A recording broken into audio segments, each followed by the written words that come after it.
From soundtracks for films to trailers for games, Caroline Gorman has become one of the go-to girls for all things audio. That's not too rude, is it? No, I think that's about right. I quite like girl as well. We'll keep with that one. Well, also we should say that in Sunday terms, you're one of the directors of SFS. I am, yes. Not the only one. We are a team. No. Well, explain what SFS is. SFS, in a nutshell, is a kind of corporation of different companies. So we are a mixture of sole traders, small, medium-sized companies, up to massive, big, large companies that have hundreds and hundreds of staff.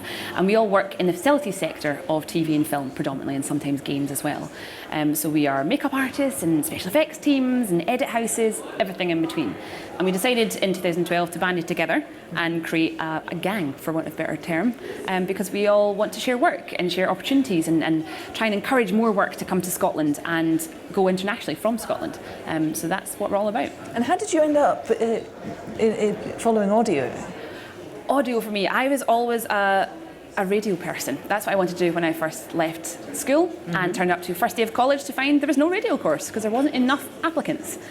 So I was told at that time, right, you can go back to school or pick a different course. And I was damned if I was going back to school. Yeah. So I jumped on to the music business course, and it's the best thing that ever happened. I went through HNC, HND. I was one of two girls at college, and then rocked up to third year of uni and went in to do honours as well and do a multitude of different placements and work experience, as you're always told to do, and that's how I've ended up hopefully continuing a career in it. Are there more women in your line of work now than in different areas? In a class? Yeah, in different segments, I think. In music, certainly, we were predominantly press and PR and the very kind of pretty side of things, and somebody like me that's a bit more gung-ho and wanted to just build a drum kit on a stage or throw bands on and off a stage and be a bit bossy. Yeah. There was less of us, but we spoke loudly, so it was fine. And I like to think that now, I certainly see more of it. I go out and do a lot of kind of guest lectures and go and visit colleges and universities and other kind of learning institutions.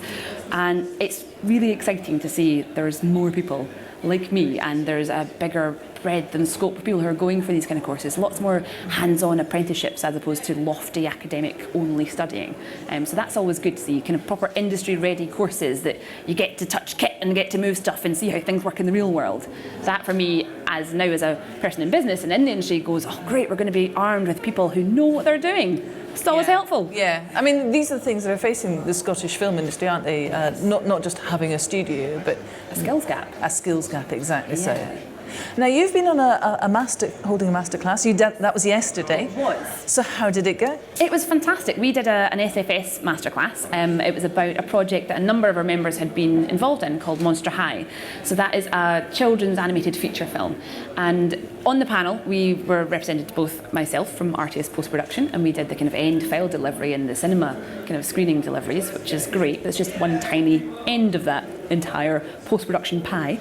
So the other slices that we had were the animators, which is a big part of that pie, and also the sound, so the sound and Foley sound and the dubbing and the final mixing, which are all massively important. And it was great for the panel yesterday. A lot of them hadn't come to an event like this and had never been to XpoNorth, and I was there kind of, oh, you've got to come, it's great, and enthusing. So it was great for them to kind of go, oh, now I get it. I see why we're here and why we come up to Inverness and who else is here and why it's so important to kind of show the collaborative working that happens, because a lot of people don't get that. No, and I love that you keep coming back to XpoNorth. Yes. And I mean that in the best possible sense of that. Can't get rid of me. Yeah, no, that's true. Because I've been here for years now, and I've, from being in music to now being in TV and film and in post, XpoNorth is different to a lot of other festivals that you go to, and you'll maybe find the same. A lot of other festivals, be it in Edinburgh or London or in Bilbao, wherever, you get kind of little cliques of people, and you go and the same people talk to the same people who they already know and share the same kind of stuff, and you're like, this is not what it's about. And this is the one festival that is different. We do have such a mixture of proper creatives across all sectors of the industry, and the thing that I love coming to here for is, yeah, you might come for a masterclass that you're doing, but there's also something on about publishing or something that isn't really in your field, but it's really interesting. You go along and you talk to people and you think, wow, this actually does truly connect up. And here is the first place that you have games people talking to animators and talking to, book publishers, IP owners, everything, and it just kind of links up and the spider web kind of trickles out and you go, yes, this is what it's about.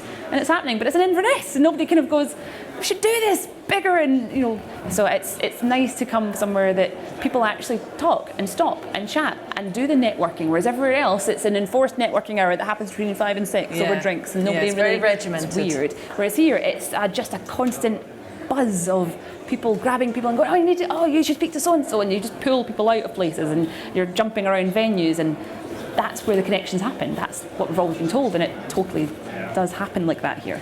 And if you want to know where the party is, ask Caroline, I think. Or the good gigs. Yeah. Thanks very much for joining us today. Thank you.